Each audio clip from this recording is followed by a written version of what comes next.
Hello friend, स्वागत है आप सबका अपना चैनल टॉपर बैच में। आज हम क्लास 10th के फिजिक्स चैप्टर नंबर 1 प्रकाश के परिवर्तन से वीवीआई ऑब्जेक्टिव क्वेश्चन लेके आए हैं, जो कि इस वीडियो में सॉल्व करेंगे। इस वीडियो को देख लेने के बाद आप लोग को प्रकाश के परिवर्तन से एक भी ऑब्जेक्टिव क्वेश्चन नहीं छूटेगा। वीडियो में आगे बढ़ने से पहले आप लोग से रिक्वेस्ट है कि इस वीडियो को लाइक करें और अपने सारे दोस्तों में शेयर करें, ताकि उनके पास भी यह वीडियो पहुंच सके।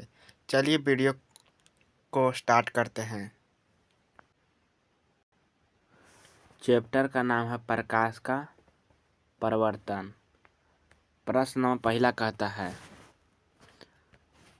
वायु में प्रकाश की चाल निर्वात की अपेक्षा होती है।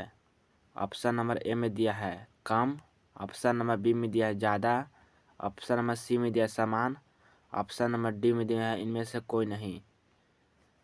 तो इसका ऑप्शन नंबर ए बिल्कुल सही जवाब होगा। काफ़ी बच्चों का जवाब भी बिल्कुल सही है। ऑप्शन नंबर ए कम, वायु की अपेक्षा निर्वात में कम होता है। प्रश्न नंबर दूसरा की ओर चलते हैं। प्रकाश के परिवर्तन के कितने नियम हैं? तो बच्चों हम बताए थे कि प्रकाश के परिवर्तन के नियम पूछे या प्रकाश के अपवर्तन के नियम पूछे, दोनों का ही दो ही नियम होता है। इसका ऑप्शन नंबर बी बिल्कुल सही जवाब होगा। प्रश्न नंबर तीसरा की ओर चलते हैं। प्रकाश तरंग का उदाहरण है। ऑप्शन नंबर ए में दिया ध्वनि तरंग का, ऑप्शन नंबर बी में दिया विद्युत चुम्बकीय तरंग का, ऑप्शन नंबर सी में दिया प्रकाश तरंग के, ऑप्शन नंबर डी में दिया इनमें से सभी। तो प्रकाश तरंग का उदाहरण है, उसका ऑप्शन नंबर बी बिल्कुल सही जवाब होगा। काफ़ी बच्चों का जवाब बिल्कुल सही आ रहा है, ऑप्शन नंबर बी। प्रश्न नंबर 4 की ओर चलते हैं। निम्नलिखित में से किस दर्पण द्वारा किसी वस्तु का आभासी प्रतिबिंब मिल सकता है? ऑप्शन नंबर ए में दिया समतल दर्पण, ऑप्शन नंबर बी में दिया उत्तल दर्पण, ऑप्शन नंबर सी में दिया अवतल दर्पण, ऑप्शन नंबर डी में दिया इनमें सभी। तो आभासी प्रतिबिंब इन तीनों प्रकार के दर्पण में मिल सकता है, या समतल दर्पण हो, या उत्तल दर्पण हो, या अवतल दर्पण हो। इसका ऑप्शन नंबर डी बिल्कुल सही जवाब होगा। काफ़ी बच्चों का जवाब बिल्कुल सही यार, ऑप्शन नंबर डी। प्रश्न नंबर 5 की ओर चलते हैं। किसी गोलीय दर्पण की फोकस दूरी 20 सेंटीमीटर है, यह गोलीय दर्पण किस प्रकार का होगा? तो बच्चों यहाँ पर जो फोकस दूरी जो दिया है वह प्लस में 20 सेंटीमीटर दिया है। इसका यानी यह उत्तल का होगा। अगर यह माइनस में दिया रहता तो अवतल का फोकस दूरी होता। और जो यह 20 सेंटीमीटर दिया है प्लस में, इसका ऑप्शन नंबर बी बिल्कुल सही जवाब होगा। प्रश्न नंबर 6 की ओर चलते हैं। अवतल दर्पण में आवर्धित काल्पनिक प्रतिबिंब बनाने के लिए वस्तु को कहाँ रखा जाता है? ऑप्शन नंबर ए में दिया फोकस और ध्रुव के बीच अनंत पर, ऑप्शन नंबर सी में दिया फोकस पर, ऑप्शन नंबर डी में दिया इनमें सभी पर। तो अवतल दर्पण में काल्पनिक प्रतिबिंब बनाने के लिए वस्तु को फोकस और ध्रुव के बीच रखा जाता है, ताकि इसका प्रतिबिंब वह दर्पण के पीछे वस्तु से बड़ा और काल्पनिक बन सके। इसका ऑप्शन नंबर ए बिल्कुल सही जवाब है। प्रश्न नंबर 7 की ओर चलते हैं। किस दर्पण की फोकस दूरी चिन्ह परिपाटी के अनुसार ऋणात्मक मानी जाती है? तो बच्चों हम ऊपर बताए थे, अगर फोकस दूरी प्लस में होता तो वह उत्तल होता, अगर फोकस दूरी माइनस में है तो यह अवतल होता। तो यहाँ पर प्रश्न दिया है किस दर्पण की फोकस दूरी चिन्ह परिपाटी के अनुसार ऋणात्मक मानी जाती है? तो इसका ऑप्शन नंबर बी बिल्कुल सही जवाब होगा, अवतल का। प्रश्न नंबर 8 की ओर चलते हैं। किस दर्पण में वस्तु से छोटा प्रतिबिंब बनता है? ऑप्शन नंबर ए में दिया उत्तल दर्पण, ऑप्शन नंबर बी में दिया समतल दर्पण, ऑप्शन नंबर सी में दिया अवतल दर्पण, ऑप्शन नंबर डी में दिया है इनमें सभी।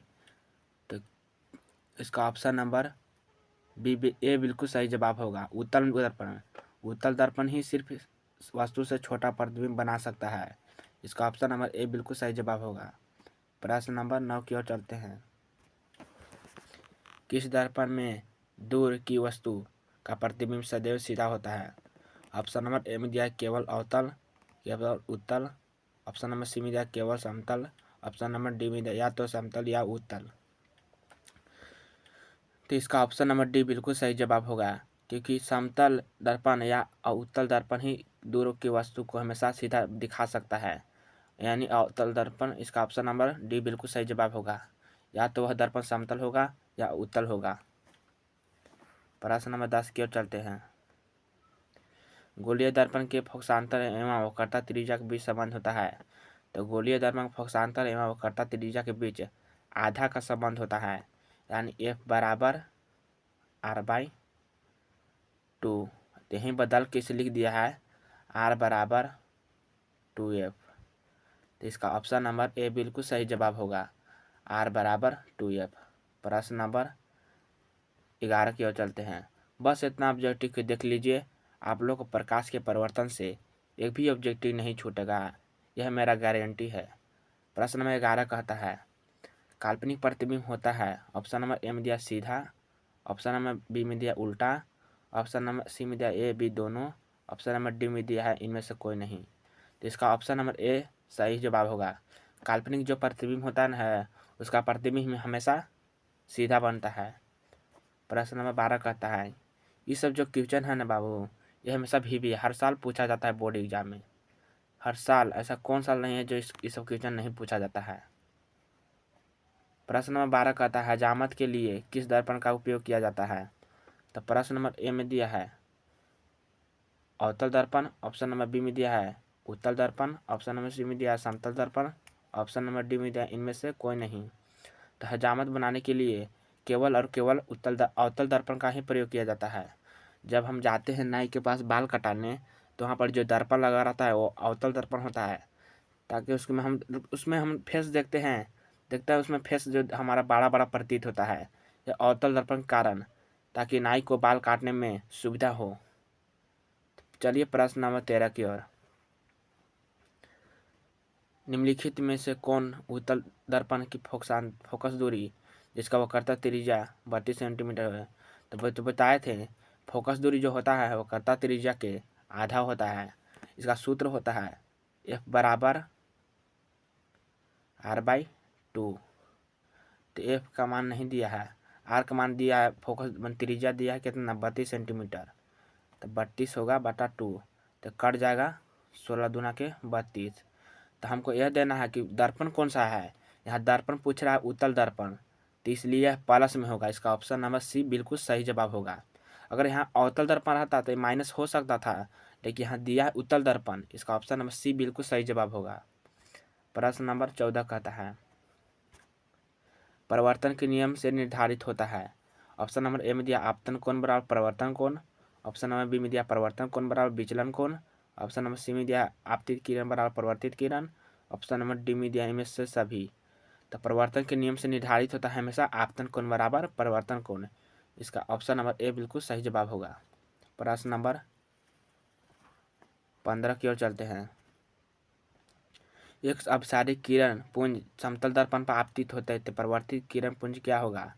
ऑप्शन नंबर ए में दिया समांतर होगा, ऑप्शन नंबर बी में दिया अभिसारी होगा, ऑप्शन नंबर सी में दिया अपसारी, ऑप्शन नंबर डी में दिया है इनमें सभी।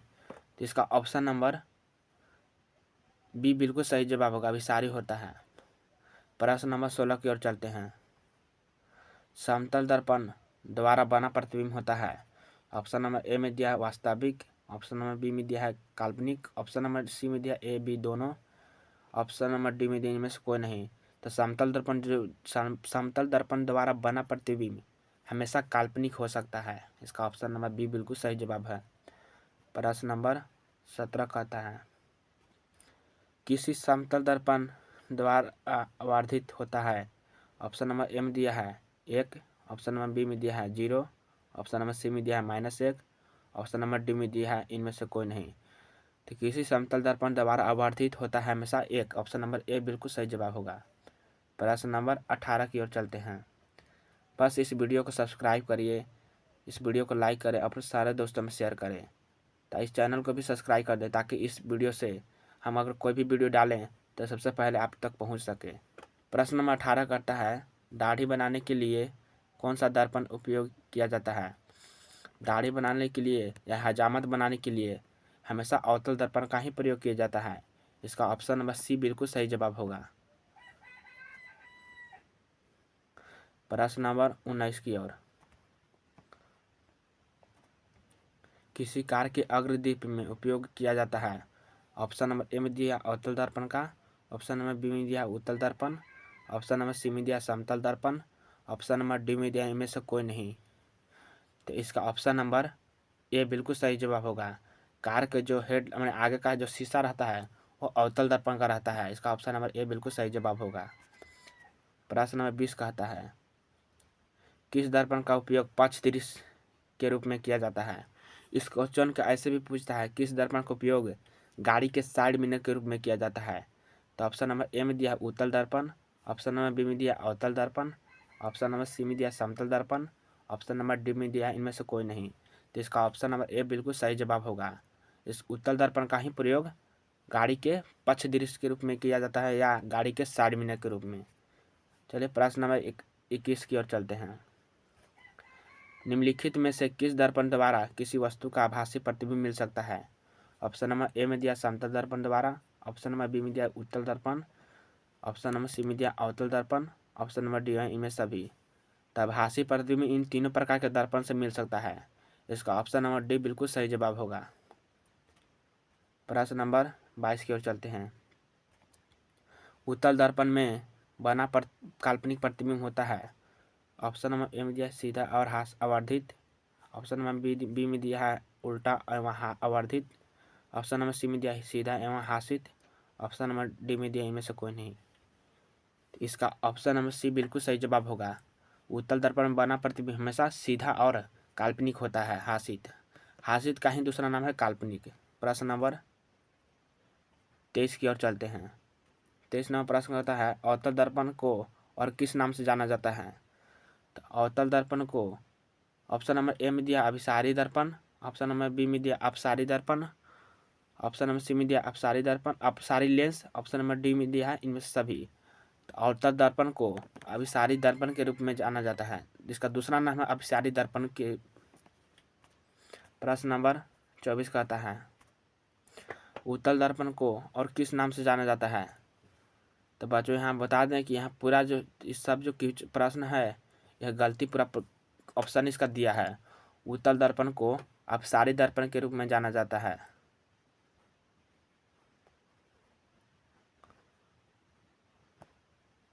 यहाँ पर ही ऑप्शन मिस्टेक हो गया था टाइपिंग में।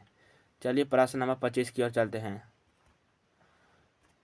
25 नंबर क्वेश्चन कहता है सौर कुकर में किसका उपयोग किया जाता है। ऑप्शन नंबर ए में दिया उत्तल दर्पण, ऑप्शन नंबर बी में दिया अवतल दर्पण, ऑप्शन नंबर सी में दिया समतल दर्पण, ऑप्शन नंबर डी में दिया इनमें से कोई नहीं। तो सौर कुकर में हमेशा अवतल दर्पण का ही प्रयोग किया जाता है। प्रश्न नंबर 26 की ओर चलते हैं। प्रकाश की किरणें गमन करती है। ऑप्शन नंबर ए में दिया सीधी रेखा में, ऑप्शन नंबर बी में दिया टेढ़ी रेखा में, ऑप्शन नंबर सी में दिया किसी भी दिशा में, ऑप्शन नंबर डी में दिया इनमें से कोई नहीं। तो प्रकाश की जो किरणें होता है वो हमेशा सीधी रेखा में ही गमन करता है। इसका ऑप्शन नंबर ए बिल्कुल सही जवाब होगा। प्रश्न नंबर 27 की ओर। गोलीय दर्पण की द्वारक पृष्ठ की ऊंचाई होती है। ऑप्शन नंबर ए में दिया है गोलीय दर्पण की द्वारक, ऑप्शन नंबर बी में दिया प्रधान अक्ष, ऑप्शन नंबर सी में दिया मुख्य फोकस, ऑप्शन नंबर डी में दिया इनमें से कोई नहीं। तो गोलीय दर्पण प्रवर्तक पृष्ठ के ऊंचाई होता है दर्पण का मैंने गोलीय दर्पण का द्वारक। हम जैसे देखते हैं ऐसा जो रहता है यह पूरा गोलीय दर्पण रहता है तो इसको वहीं ऊंचा। प्रश्न नंबर 28 की ओर चलते हैं। दंत विशेषज्ञ किस दर्पण का प्रयोग मरीजों के कान नाक गला देखने के लिए किए करते हैं। तो इसका ऑप्शन नंबर ए में दिया है अवतल दर्पण का, ऑप्शन नंबर बी में दिया उत्तल दर्पण का, ऑप्शन नंबर सी में दिया समतल दर्पण का, ऑप्शन नंबर डी में दिया इनमें से कोई नहीं। इसका ऑप्शन नंबर ए बिल्कुल सही जवाब होगा। मरीजों के नाक कान और गला देखने में अवतल दर्पण का ही प्रयोग किया जाता है, क्योंकि अवतल दर्पण में बना वस्तु का प्रतिबिंब हमेशा बड़ा प्रतीत होता है। प्रश्न नंबर 29 की ओर चलते हैं। निम्न में से किस दर्पण की फोकस दूरी धनात्मक होती है। धनात्मक जो पूछ रहा है, अवतल का फोकस दूरी जो होता है ऋणात्मक होता है, जबकि उत्तल का फोकस दूरी धनात्मक होता है। इसका ऑप्शन नंबर ए बिल्कुल सही जवाब होगा। प्रश्न नंबर 30 की ओर चलते हैं। यदि किसी बीम का प्रतिबिंब का आवर्धन ऋणात्मक है तो प्रतिबिंब कैसा होगा? ऑप्शन नंबर ए दिया वास्तविक और उल्टा, ऑप्शन नंबर बी में दिया है वास्तविक और सीधा, ऑप्शन नंबर सी में दिया आभासी और सीधा, ऑप्शन नंबर डी में दिया है इनमें से सभी। तो यदि किसी बीम का प्रतिबिंब ऋणात्मक है तो प्रतिबिंब कैसा होगा? ऑप्शन नंबर ए बिल्कुल सही जवाब होगा, वास्तविक होगा और उल्टा होगा। चलिए बच्चों, इस चैप्टर से 30 ऑब्जेक्टिव क्वेश्चन था जो कि VBI था। चलिए आज के लिए इतना ही इस चैप्टर से। इतना चैप्टर को इतना ऑब्जेक्टिव क्वेश्चन को याद करने के बाद आप लोग को प्रकाश के परिवर्तन से एक भी ऑब्जेक्टिव क्वेश्चन नहीं छूटेगा। चलिए मिलते हैं नेक्स्ट वीडियो में। उसके पहले आप लोग से रिक्वेस्ट है कि इस चैनल को सब्सक्राइब करें ताकि हम वीडियो डालें तो सबसे पहले आप तक पहुंच सके। चलिए मिलते हैं नेक्स्ट वीडियो में, आज के लिए इतना ही।